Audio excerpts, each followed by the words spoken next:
جہاں تک کہ پاناما کے جو پیپرز کی بات ہے اس کے اندر پرائم منسٹر کا ڈائریکٹلی تو نام نہیں ہے. دیٹ از وائی ڈاکٹر اما کہہ رہی تھی کہ پاکستان کے اندر کا کوئی ایک بندہ بھی پروٹیسٹ کے لیے واقعی نہیں باہر نکلا. اس کی وجہ یہ ہے کہ کنسرن ضرور ہے کہ یہ جو آف شور کمپنیز ہیں یہ لیگل کمپنیز ہیں. یہ آج کل بین الاقوامی فائنانشیل سسٹم کا سینٹر آف گریوٹی بنی ہوئی ہے. مور دین ہاف جو فائنانشیل ٹرانزیکشن وہ ان کے تھرو ہو رہی ہیں, اور اس کا پازیٹیو یوز بھی ہے, نیگیٹو بھی ہے.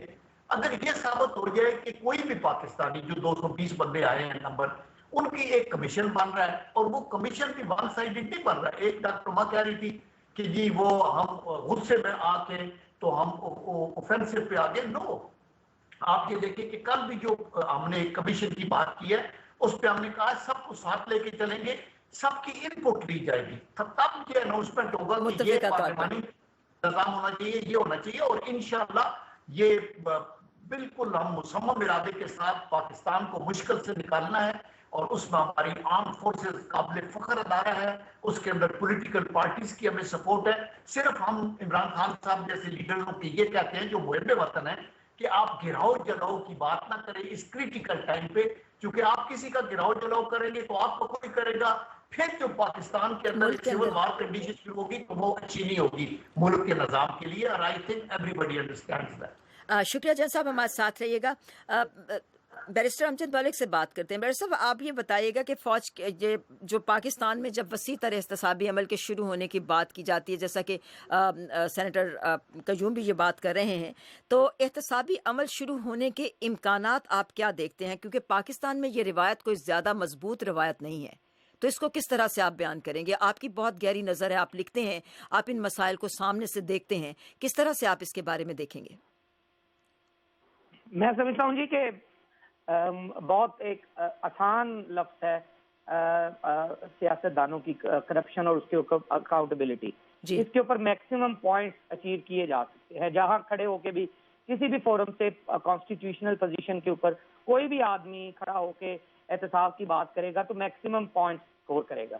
ہسٹری جو ہے وہ اسپیکس فار اٹ سیلف. ہم نے دیکھا مشرف صاحب احتساب کے لیے آئے اور جاتے جاتے این آر او کے ذریعے 6600 کے قریب لوگوں کو عام معافی کلین چٹ دے کے گئے. سو احتساب کا نعرہ ان کا درے کا درا رہ گیا, اور ان کو 9 سال لگے صرف یہ جاننے کے لیے کہ یہ سیاست کرنا ان کے بس کا روگ نہیں. اب اگر ہم رحیل شریف کے بیان کو اس تناظر میں دیکھیں تو میرے خیال میں وہی سکور ہے. لیکن اگر ہم دہشت گردی کی جاری جنگ کے ضرب عضب اور یہ جو پنجاب میں ابھی آپریشن ہو رہا ہے اس کے حساب سے دیکھیں تو آئی فلی ایگری کہ کراچی, بلوچستان اور انڈین جو انٹروینشن ہے, کلبھوشن کی گرفتاری, تو دہشت گردی ایک نہیں ہے, اس کے خلاف جنگ ایک جگہ پہ ایک سطحی مطلب ایک محاذ نہیں ہے, اس کا کئی محاذ کھلے ہوئے ہیں. منی لانڈرنگ کی, ٹیرر سیلز کی, سلیپر سیلز کی, فائنینسز کی, ٹیرر فائنینسز کی, ہینڈلر کی, ماسٹر مائنڈ کی. تو میرے خیال میں رحیل شریف یہ سمجھتے ہیں کہ جب تک آپ نیچے فصل کو کاٹتے جائیں کوئی مسئلہ نہیں. جب تک ان کی کھیت فراہم کرنے والے لوگ, جب تک ان دہشت گردوں کو اس جائے وقوع تک پہنچانے والے لوگ, اس کی جو فائنینس کرتے ہیں, ان کو لاجسٹک پرووائڈ کرتے ہیں وہ لوگ, جب تک ان کے پیچھے ماسٹر مائنڈ اور ہینڈلر اور فائنینسر ان کے اوپر یا ان کے پولیٹیکل اگر لنکس ہیں ان کو اگر آپ ہاتھ نہیں ڈالتے تو دہشت گردی کو ہم مکمل طور پر ختم نہیں کر سکتے. تو میرے خیال میں سوشل میڈیا کے اوپر ہائپ ہے, جس طرح کمیشن کے اوپر اور پاناما کے اوپر سوشل میڈیا کے اوپر ہائپ ہے. نواز شریف صاحب نے بڑے جو ہے گریشیسلی اس کو کمیشن کے حوالے کیا ہے, اور پاکستان کی ہسٹری ہے کہ ہم جلدی کمیشنوں کو مانتے نہیں ہیں. بہت ifs and buts کر کے ہم ریگنگ کے اوپر بھی ہم ایک چیف جسٹس کی سربراہی میں کمیشن پہ مانگے تھے اور تحقیقات ہوئی تھی, اور اس کے نتیجے میں اصلاحات ہی ایک نتیجہ ہے جو نکلا تھا. تو اس میں بھی مجھے یہی نظر آ رہا ہے. اچھا, اب ہمارے ساتھ ہی رہیے گا امجد ملک صاحب. ابھی ہم مشرق وسطیٰ کے بارے میں بات کریں گے, لیکن اس سے پہلے میں سینیٹر قیوم سے ایک سوال کرنا چاہوں گی. سینیٹر صاحب یہ فرمائیے گا کہ فوج کے سربراہ کی بیان کی وضاحت کرتے ہوئے جب ہم یہ کہتے ہیں کہ دہشت گردی کے لیے غیر قانونی طریقے سے حاصل کیے ہوئے مالی وسائل کو روکنا ضروری ہے, تو اس سلسلے میں حکومت کی سطح پر اور اس سلسلے میں فوج کی سطح پر جو اقدام کیے جا رہے ہیں یا جن کے اقدامات کے کیے جانے کا امکان ہے, ان کو آپ کس طرح سے دیکھتے ہیں؟ کیونکہ آپ کا تعلق سیاست سے بھی ہے, آپ کا تعلق فوج سے بھی ہے, تو اس لیے اس پوائنٹ کو آپ دونوں صورتوں میں اچھی طرح سے بیان کر سکتے ہیں. ہمارے لیے وضاحت کیجیے گا اس بات کی. دیکھیں اس کے اوپر افواج پاکستان اور حکومت پاکستان اور ساری پولیٹیکل پارٹیز یکسوئی کے ساتھ 20 پوائنٹس نکالے، نیشنل ایکشن پلان بنایا، ہر صوبے کے اندر آپ نے ایپیکس کمیٹیاں بنائیں، ان کے head respective political chief ministers ہیں، ان کے انڈر کام کر رہے ہیں، کور کمانڈر بھی، آئی جی پولیس بھی، چیف سیکرٹری بھی، ہوم سیکرٹری بھی، اور وہ 6500 انٹیلیجنس آپریشنز ہوئے، 1 ارب روپے سے زیادہ فنڈز کو فریز کیا گیا، 156 اکاؤنٹس کو فریز کیا گیا، تقریباً 9 کروڑ سمیں ختم ہوئی، 182 تقریباً مدارس ایسے تھے جن کی فنڈنگ ہو رہی تھی جو غیر قانونی تھی، ان کو بند کیا گیا۔ اور یہ سلسلہ جو ہے اور اس کا ریزلٹ کیا نکلا کہ آپ دیکھتے ہیں کہ ایک ویزیبل چینج کراچی کے اندر اور ایک beyond over expectation change Balochistan کے اندر، اور ضرب عضب کا بھی یہ جو خیبر پختونخوا میں سارے ان کے جتنے بڑے بڑے ایمونیشن ڈمپس تھے، کرنسی تھی ان کی ساری، وہ بھی فریز ہوئی اور وہ نکل گئے۔ ابھی ہمارے مسائل یہ ہیں کہ اکا دکا یہ مسائل ہوتے ہیں اور ہوتے رہیں گے جب تک کہ ہم ویسٹرن بارڈر کو سیل نہ کریں اور انڈیا ہمارے ساتھ بال پلے نہ کرے۔ یعنی انڈیا ابھی بھی آپ دیکھتے ہیں کہ ان کا ایک نیٹ ورک ہے، ابھی تو یہ جو اپریہینڈ ہوا ہے ان کا جو agent handler such an important کی پرسن، اس سے اور ابھی اور 8-10 اور پکڑے گئے ہیں جن کی اور ڈیٹیلز ابھی سامنے آپ کے آئیں گی، اور دے آر کنفیسنگ کہ ہم نے کراچی میں یہ کیا، ہم نے فلاں جگہ یہ کیا۔ تو میرے خیال میں جب تک ریجن کی سچویشن کو امپروو کرنے کے لیے ہمیں بین الاقوامی سفارتی مدد چاہیے ہوگی جو ہمارے پڑوسیوں کو بتائے۔ افغانستان کے ساتھ ہم ہینڈ ان گلو چل رہے ہیں، انڈیا کے ساتھ بھی we are bending backwards to reach out to them and سے کہ ہم بیٹھ کے گفتگو کریں، یہ چیزیں نہیں کام آ سکتی اگر آپ، کیونکہ ان کے جو ایکس ڈیفنس منسٹر ہے انہوں نے کہا تھا ہم ٹیررزم کا بدلہ ٹیررزم سے چکائیں گے، یہ چیزیں اچھی نہیں ہیں۔ مہذب معاشرے ٹیررزم کو بھی سویلائز طریقے سے بھی ڈیل کرتے ہیں، ٹیررسٹ کے ساتھ آپ ٹیررسٹ نہیں بننا چاہتے۔ تو میرے خیال میں اگر یہ بارڈروں کے اوپر یہ ٹھیک ہو اور یہ سٹیٹس پرسن بنے پالیٹیشین سے اوپر آ کے یہ جو ریجنل لیڈر ہیں، تو مجھے پکی امید ہے کہ پاکستان کی افواج، پاکستان کی حکومت، ہمارا تو قائد اعظم محمد علی جناح نے جو ہمیں ویژن دیا تھا کہ سب سے دوستی، کسی کے خلاف جارحیت نہیں، یو این کے چارٹر کے اوپر چلنا ہے، اور بین الاقوامی جو آپ کے مسائل ہیں ان کے اندر آنیسٹی اور فیئر پلے ہونا چاہیے، ہم اس پہ بلیو کرتے ہیں۔ اور even at the cost of criticism, Mian Nawaz شریف صاحب نے جب ابھی بہت سے ان کے جاسوس پکڑے بھی گئے ہیں، تب بھی میاں صاحب یہ کہہ رہے ہیں کہ ہم انگیج رکھیں گے، ہم بیٹھ کے بات کریں گے، اور آئی تھنک کہ that is what is to be done. اور اس پہ اوپر ہمیں بین الاقوامی سپورٹ بھی چاہیے، بین الاقوامی اداروں کی سپورٹ بھی چاہیے۔ یہ جو لوگ پکڑے گئے ان کے ڈوزیئر تیار ہو رہے ہیں، یہاں ہم نے مختلف یورپین ایمبیسڈرز کو، ساؤتھ ایسٹ ایشیا کا سب کو بریف کر کے یہ ڈوزیئر دے رہے ہیں، اور انسٹیٹیوشنز کو بھی دیں گے، اور ان کے پاس بلیک اینڈ وائٹ میں کیٹیگورک انوالومنٹ ان لوگوں کی، اور پروف ہوگا کہ یہ پاکستان کے اندر فومنٹ کرتے ہیں انسرجنسی اور ٹیررزم کو، اور یہ ریاستی دہشت گردی ہے۔ دکھ کی بات یہ نان اسٹیٹ ایکٹرز نہیں ہیں، یہ فائنانس ہے بائی دی گورنمنٹس۔ تو آئی تھنک ان چیزوں کو ہمیں ملک کے اندر بھی اپنے حالات کو ٹھیک کرنا ہے، ہم نے ریجن کے اندر بھی کرنا ہے، ہمیں بین الاقوامی سطح پہ بھی مدد چاہیے۔ And I have no doubts کہ پاکستان اور اس کی افواج اور اس کی پیرا ملٹری فورسز، پولیس جیسی فورس جنہوں نے بہت قربانیاں دی، ایک سے ایک گرا ایس پی لیول کا بندہ تو دوسرا کھڑا ہو گیا، دوسرا گرا تو تیسرا کھڑا ہو گیا، اور اسی طرح رینجرز ہیں، اسی طرح ہماری فرنٹیئر کور ہے، فرنٹیئر کنسٹیبلری ہے، اور اس طرح ہمارے پاکستانی بھائی ہیں، اور we are grateful to all support by the political parties on this account. ان کی کرٹیسزم بجا ہے، چونکہ پولیٹیکل لوگ کئی دفعہ پولیٹیکل اپنے اس کے لیے بھی ضرور کرتے ہیں، اور وہ ان کا رائٹ بھی بنتا ہے کہ حکومت کو رائٹ جگہ پہ رکھنے کے لیے کرٹیسائز کریں، ہم اس کو بھی اپریشیٹ کرتے ہیں۔ تو I am hopeful that we will get out of this rut انشاءاللہ، بلکہ ہم نکل چکے ہیں اور ہمیں اور آگے جانا ہے انشاءاللہ۔ بہت بہت شکریہ senator lieutenant general retired Abdul Qayyum ہمارے ساتھ تھے۔ سینیٹر صاحب آپ کے وقت کا بہت بہت شکریہ۔